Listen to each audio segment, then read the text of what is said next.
What's up mga kuys? Nandito kami ngayon sa Tagaytay. Dito kami sa RC Place. Pine Suites, Tagaytay. So ayan.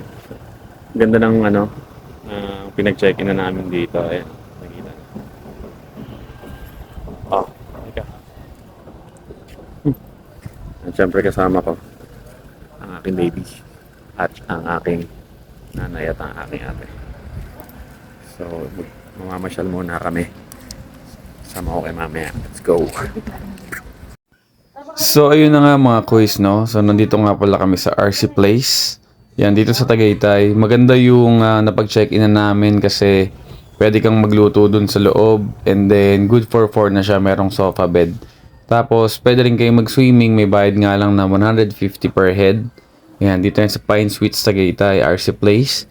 Kita nyo, ang gaganda talaga ng mga pine trees dito. Saka sobrang lamig nung pumunta kami. And then, dito nga pala kami pupunta sa Lausan or Lausan. Hindi ko alam talaga kung anong tawag dyan. Yan, Lausan at Crosswind. So, ayun na mga kuys. So, andito kami ngayon sa, ano to? Lausan? Lausan? Yan, Lausan Windmill Tagaytay. So, papakita ko sa inyo kung anong meron dito. Ngayon dito mga kuys. Tara. So, dito nga mga kuys ay madaming kainan and then ang ganda ng ambience sa kanong place, sobrang lamig din, daming pine trees. And then ayan, sobrang magugustuhan nyo dito kung mahilig kayo sa mga picture or mag photoshoot.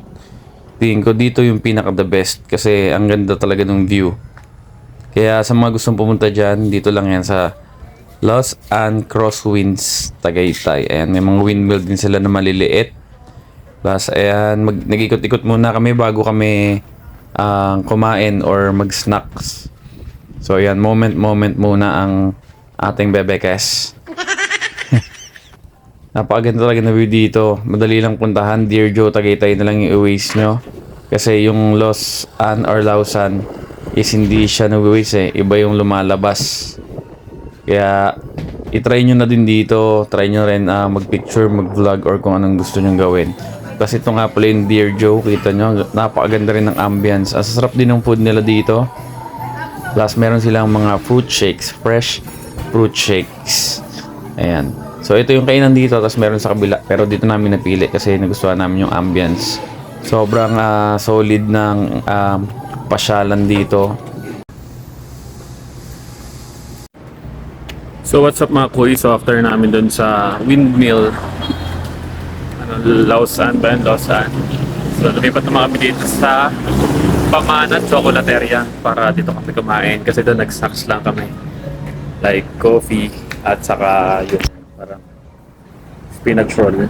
And then ngayon yung kami magla-lunch, late lunch. So tara. So ang Pamanat Chocolateria nga pala mga kuys ay isa sa mga paborito naming kainan. Yan. Na first time naming makakain nito isa may SM Ora sa pinakataas nila kasi every time na pumupunta kami dati ng Tagaytay which is gabi na inaabutan namin tong sarado na kaya dun namin unang nakainan to sa SM Aura. So ito nga pala yung pinakapaborito naming inumin dito or drinks.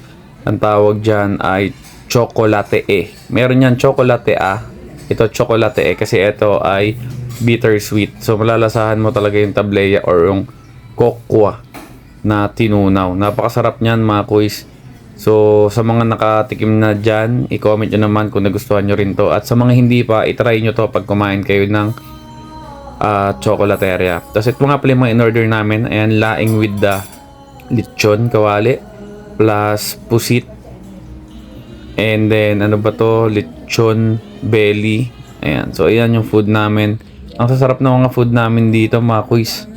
Plus ito pa isa, ito pinaka nagustuhan namin yung chicken kasi napaka juicy niya. Actually lahat ng food dito masarap kaya subukan nyo na rin.